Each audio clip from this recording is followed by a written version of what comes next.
Sábado 22 de mayo, lección número 8, la ley del pacto. Para memorizar.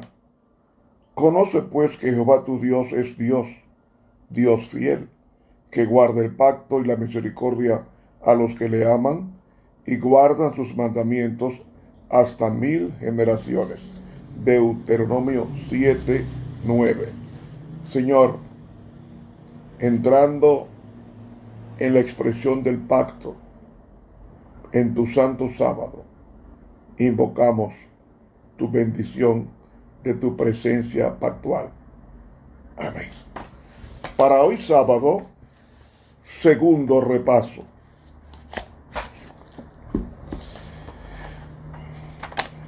Cuando hablamos de la ley,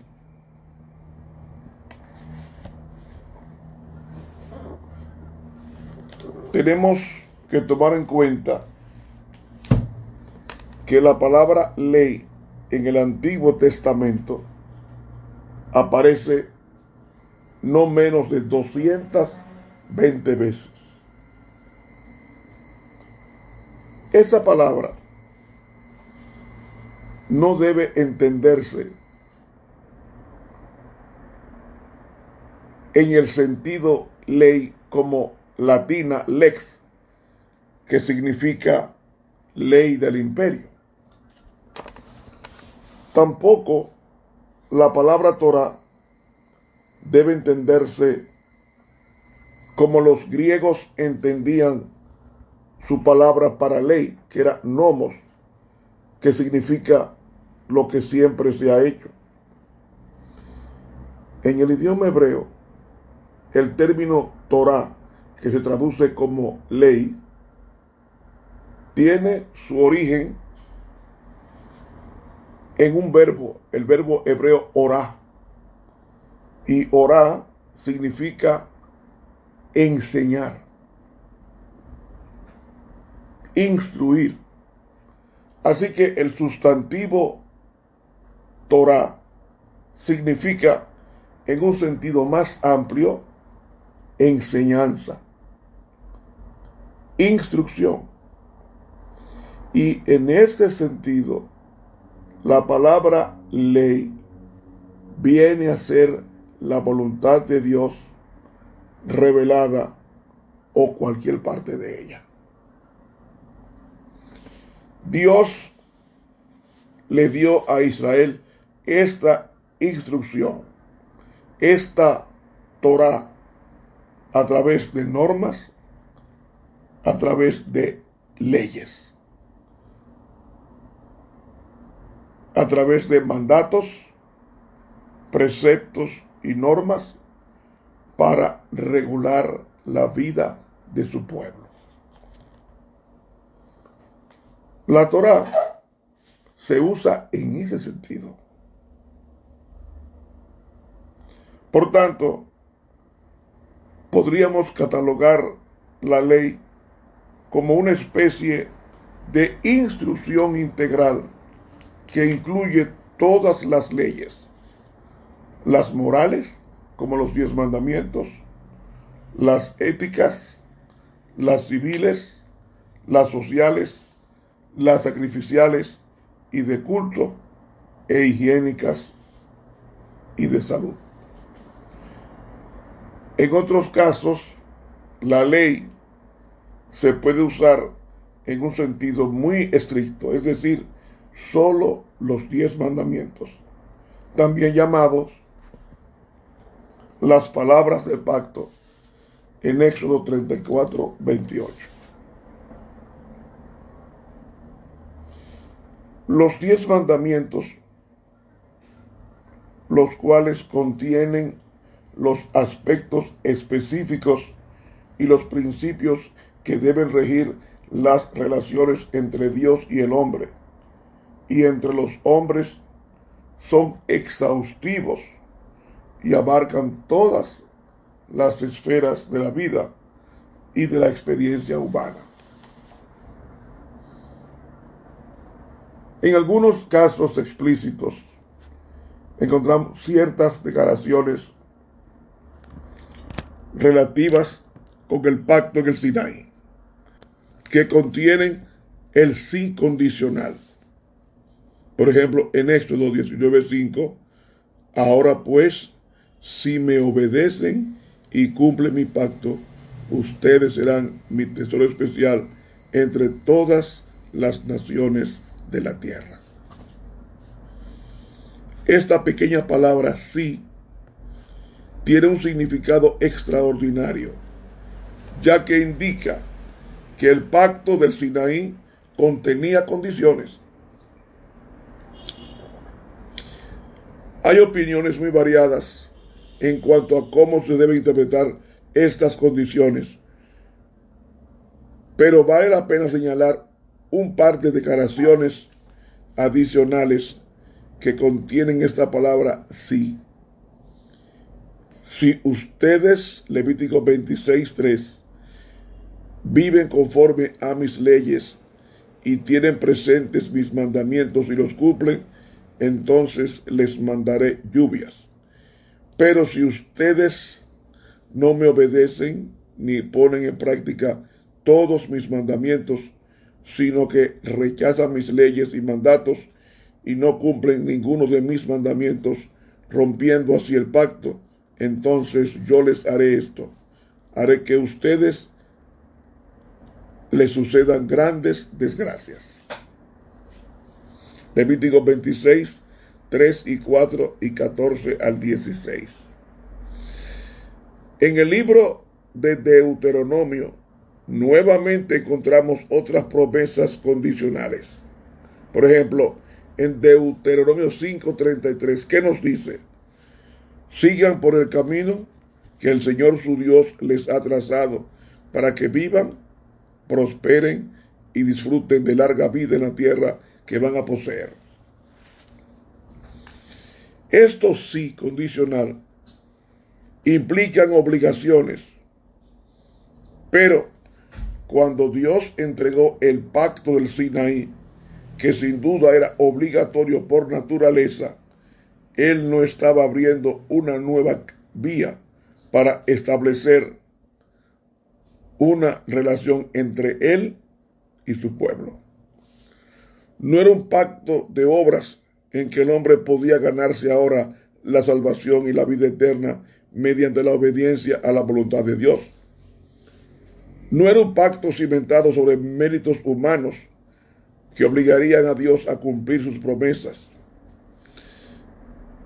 El aspecto condicional del pacto del Sinaí tiene intenciones idénticas a las declaraciones condicionales del pacto de Abraham, que es claramente un pacto de gracia. Los pasajes relacionados con Abraham y el pacto, por ejemplo, Génesis 17, Génesis 19, Génesis 22 y Génesis 26, dejan muy claro que Abraham y su descendencia debían vivir en una relación de pacto con Dios, en la que el hombre era justificado por la fe.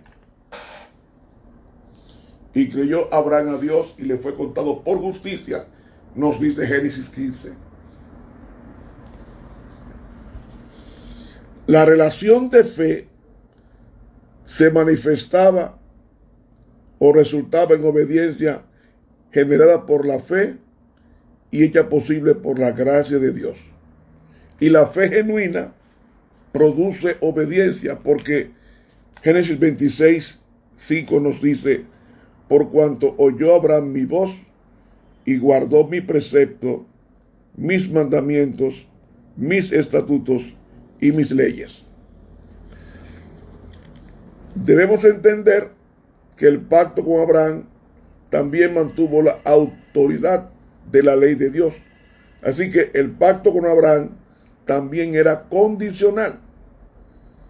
El pacto no era unilateral en el sentido de que el cumplimiento de las promesas dependía únicamente de Dios, independientemente de las acciones del socio humano. Lamentablemente, Los sí condicionales de Éxodo 19:5, Levítico 26 del 3 en adelante, Deuteronomio 11 del 13 en adelante, Deuteronomio 28, pueden malinterpretarse fácilmente de una forma legalista. Se podría entender que los pasajes sugieren que tanto la vida física como la eterna, así como la bendición de Dios, están automáticamente garantizadas a través de la obediencia, independientemente de la disposición interna del corazón. Sin embargo, la intención de estos sí condicionales no es que mantengamos un legalismo frío y mecánico, sino una verdadera relación de pacto con Dios que incluya motivos correctos tanto en el corazón como en la mente. En Deuteronomio 8:6 se le pidió a Israel lo siguiente: guardarás pues los mandamientos de Jehová tu Dios, andando en sus caminos y temiéndolo. Israel debía amar al Señor por un sentimiento y una experiencia de gratitud hacia Él, así como a aferrarse a Él. La bendición vendría luego de la obediencia, y aunque la bendición estaba condicionada a la obediencia, no podía ganarse mediante el cumplimiento legalista de la ley. Así de sencillo. Y uno de los pasajes que más les cuesta armonizar a algunos estudiantes de la Biblia de la salvación por gracia es Levítico 18:5, que nos dice: si obedecen mis decretos y mis ordenanzas, encontrarán vida por medio de ellos, yo, el Señor. En esencia, solo hay dos formas a través de las cuales los humanos pueden obtener la salvación. Una de ellas es la salvación por las obras, o sea, la justicia que se obtiene guardando la ley.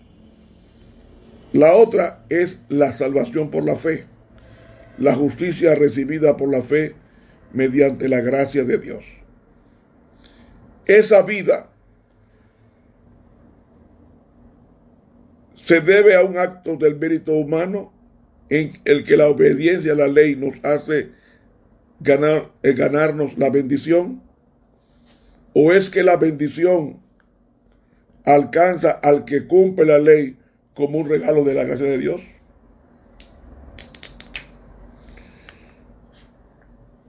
Podemos conseguir ayuda si repasamos el uso que el apóstol Pablo hace de Levítico 18:5 en Romanos 10:5.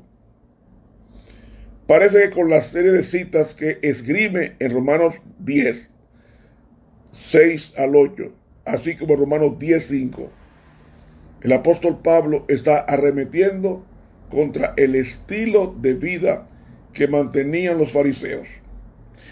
Si estudiamos con cuidado a Romanos 10, del 6-8,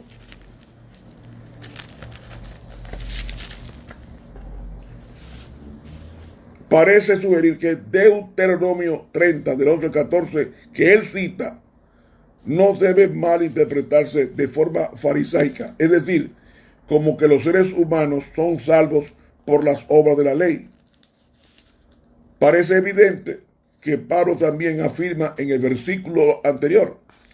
Ahora, en Romanos 10, encontramos lo siguiente: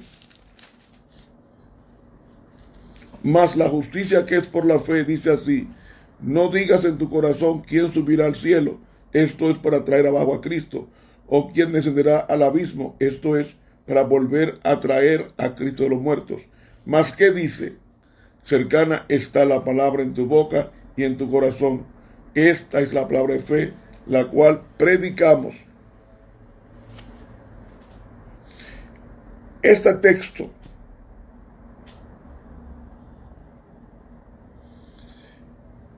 debe entenderse de una forma que difiere radicalmente de la interpretación sostenida por la corriente del judaísmo. Porque Pablo sugiere que no es posible obtener la justicia con logros humanos como subir al cielo, bajar al abismo, que era la forma en que Pablo describía los intentos imposibles de los judíos de cumplir la justicia de la ley por sus propios esfuerzos o méritos. Pablo continúa diciendo que la justicia requerida por la ley se cumple por la palabra que está en el corazón y en la boca, y que según Romanos 10:10 que nos dice, porque con el corazón se cree para justicia, mas con la boca se hace confesión para salvación. Entonces, la vida de Moisés, que promete en Levítico 18:5, parece ser, según Romanos 10 que acabo de leer, para aquellos que creen en el Señor y lo confiesan, la obediencia en la fe, entonces se convierte en el debido cumplimiento de la ley a los que practican la justicia. Dicho de otra forma, la ley de Dios es como un ayo, es como una niñera. ¿Cuál es la función de una niñera en los días del apóstol Pablo? La niñera recibía al menor y los padres facultaban a la niñera de instruir a ese niño, de ayudarlo a ir a la escuela, de revisar los papeles o los trabajos asignados como tarea. Tenía que ver con la limpieza de ese niño. Tenía que instruirlo de cómo ser limpio, cómo vestir correctamente y cómo conducirse correctamente. Eso era la niñera, lo que hacía la niñera. ¿Qué sucede? Cuando la niñera terminaba su trabajo enseñándolo a vestir al niño, a comer, a guardar discreción, disciplina, dominio propio, ese niño iba creciendo con esa formación. Cuando el niño llegaba a la adultez con capacidad de tomar decisiones, como se instruyó por vía de la niñera, que es nuestro ayo, entonces ya la ley había terminado su función de darle formación o instrucción en la práctica de ese niño, y ya la ley no necesitaba instruir al niño, porque ya en la adultez ya el niño había aprendido a cómo conducirse correctamente, a cómo instruir correctamente y a establecer diferencia entre el bien y el mal. Y ya el niño no necesita llevarse la niñera para arriba y para abajo, porque ya tenía una formación de la correcta conducta, del correcto aseo, del correcto vestuario y también del correcto estudio. Porque el propósito de esa niñera es fijar en la mente del niño las buenas costumbres. Pues esa es la función de la ley. La ley es como nuestra niñera, nuestro ayo. Eso significa ayo, institutriz o niñera, que se ocupa de darle formación cultural, ética y moral al niño, llevándolo a la escuela, pero también dándole instrucción en la casa de cómo conducirse. Cuando ya el niño era adulto, él tenía ya la ley interna la ley en la mente y ya el niño obraba automáticamente conforme a lo que fue instruido. Lo mismo pasa con los padres. Hoy no sucede lo mismo que en los días de la Biblia, cuando fue escrita. Se respetaba a los padres, se llevaban los hijos de todo lo que los padres decían y hacían, salvo excepciones. Y el padre hacía la función de la ley: instruir. Instruir. Por ejemplo, yo, cuando tuve mis hijos, yo me enseñé, me senté con ellos cómo tenían que vestirse, cómo tenían que bañarse, cómo tenían que comer, cómo tenían que actuar en la sociedad. Todo eso les fui enseñando desde que nacieron. Ya adultos no me necesitan, porque ya esa ley está dentro de ellos. Pues así mismo es la ley, es una instrucción. La ley de Dios nos instruye a permanecer en el pacto con Dios.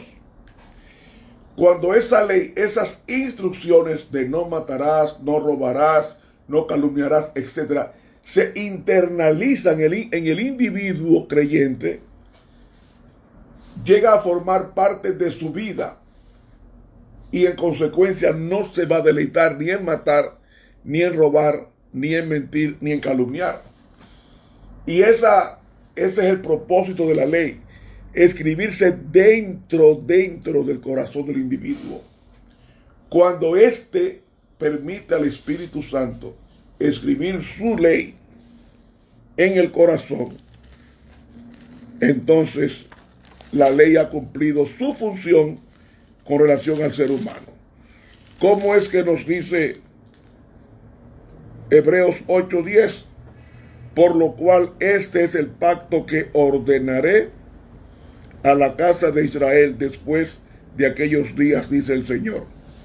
Daré mis leyes en el alma de ellos y sobre el corazón de ellos las escribiré, y seré a ellos por Dios y ellos me serán a mí por pueblo. ¿Ves? Ese es el propósito de la ley: que ella forme parte de mi forma de vida, de que todo lo que yo haga sea producto de esa ley registrada, inscrita en el corazón mío y en el corazón de cada creyente. Porque Jesús,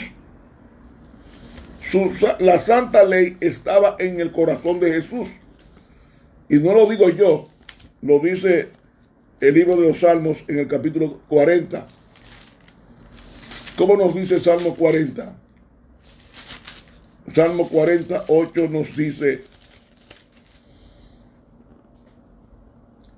el hacer, dice aquí, el hacer tu voluntad, Dios mío, me ha agradado, y tu ley está en medio de mis entrañas.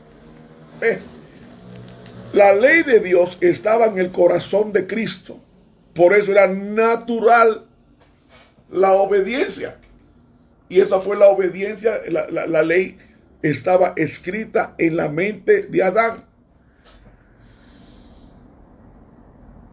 Antes del pecado, la ley estaba escrita en la mente de Lucifer, en la mente de los ángeles rebeldes, en la mente de los ángeles buenos, en la mente de Adán.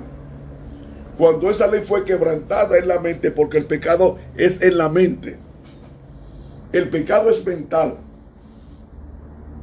Por eso Eva pecó antes de comer el fruto, porque lo codició, dice Génesis capítulo 3. Y ya estaba en pecado, y al estar en pecado de codicia, automáticamente se come el fruto. Pero el pecado fue la codicia.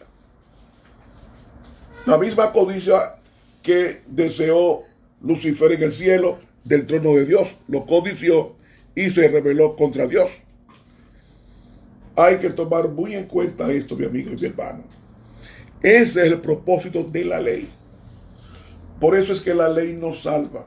Nos salva en el sentido de un código ético y moral. No, la ley nos salva, porque ninguna cosa buena que hagamos es aceptable ante Dios.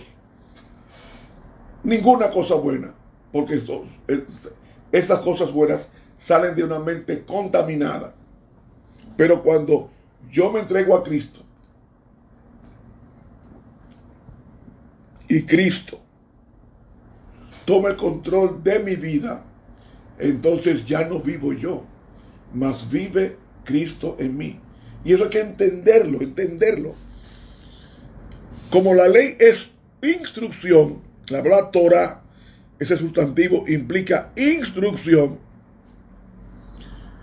Dios dio la ley en 2 tablas de piedra en el Sinaí para instruir al pueblo a volver a las sendas antiguas que tenían Adán y Eva.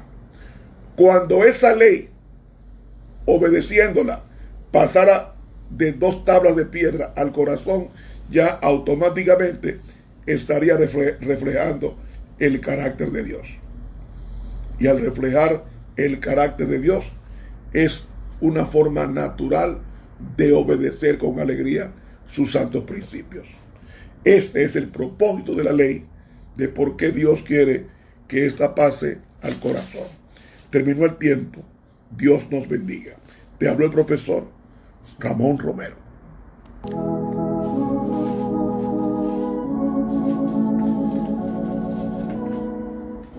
Por la mañana yo dirijo mi alabanza a Dios que ha sido y es mi única esperanza. Por la mañana yo le invoco con el alma y le suplico que me dé su dulce calma. Y Él nos escucha pues nos ama tanto y nos alivia de cualquier quebranto.